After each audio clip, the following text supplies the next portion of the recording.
Hai, aku Sivana Rizka. Hari ini aku mau bahas sedikit tentang konflik.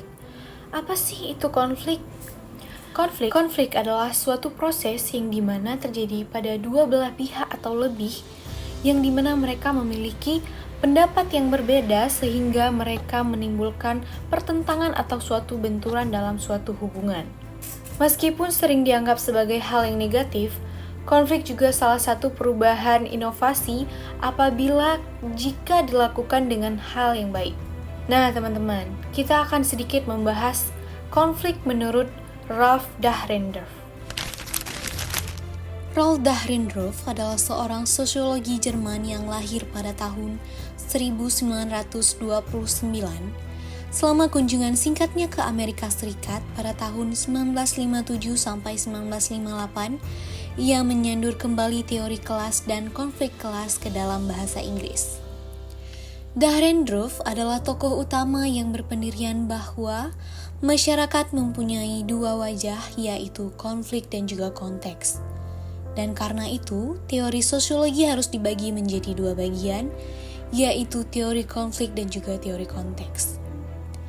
Dahrendorf mengakui bahwa masyarakat takkan ada tanpa konteks dan konflik yang menjadi persyaratan satu sama lain.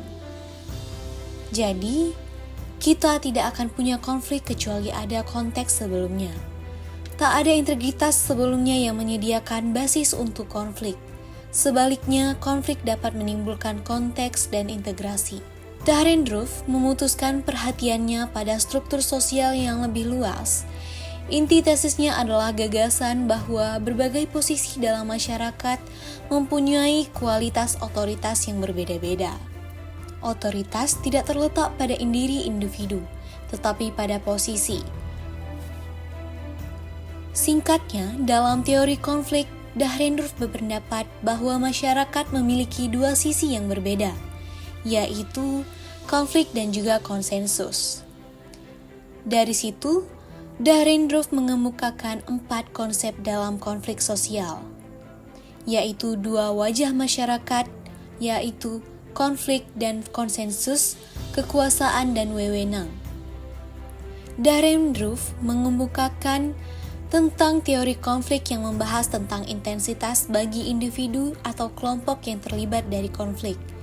Dalam hal ini, intensitas yang diartikan sebagai suatu pengeluaran energi dan tingkat keterlibatan dari pihak-pihak atau kelompok-kelompok yang terlibat dalam konflik. Ada 2 faktor yang dapat mempengaruhi intensitas konflik, yaitu 1. Tingkat keserupaan konflik, dan 2. Tingkat mobilitas. Rolf Dahrendorf kemudian memaparkan tentang kelompok, konflik dan perubahan.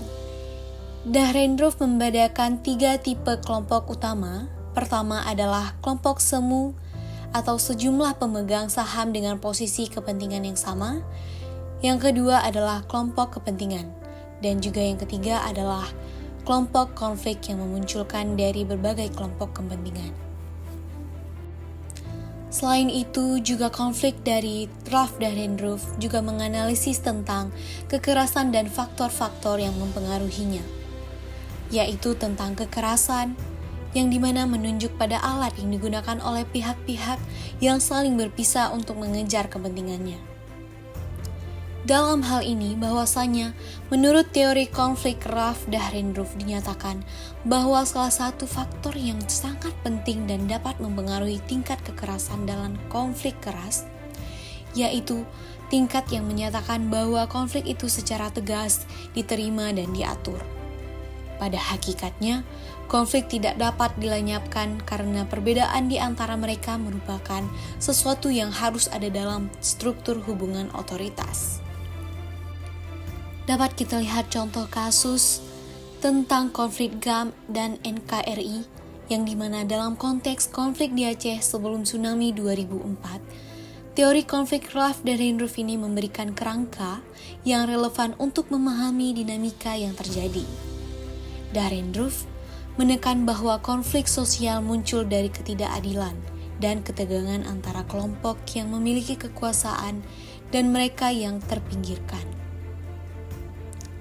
Aceh yang kaya akan sumber daya alam menjadi contoh jelas dari ketidakadilan ini.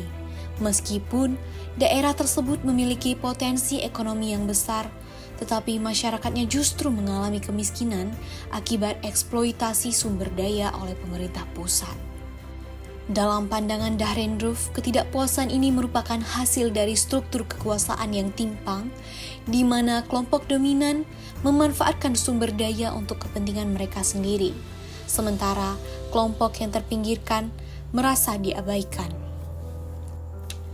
Teori konflik yang disusun oleh Ralph Dahrendorf ini menyoroti bahwa konflik merupakan elemen esensial dalam kehidupan masyarakat.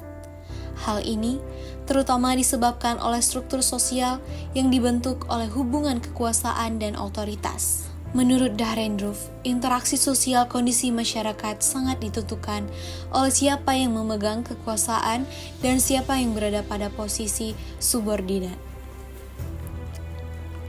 Konflik berperan penting dalam mendorong perubahan sosial yang besar dan berkelanjutan, tidak selalu negatif. Konflik juga dapat membuka peluang bagi kelompok yang sebelumnya terpinggirkan untuk memperjuangkan hak-hak mereka dan meraih posisi yang lebih setara dalam tatanan sosial. Saya Siva Naska, sampai jumpa di cerita lainnya. Bye-bye.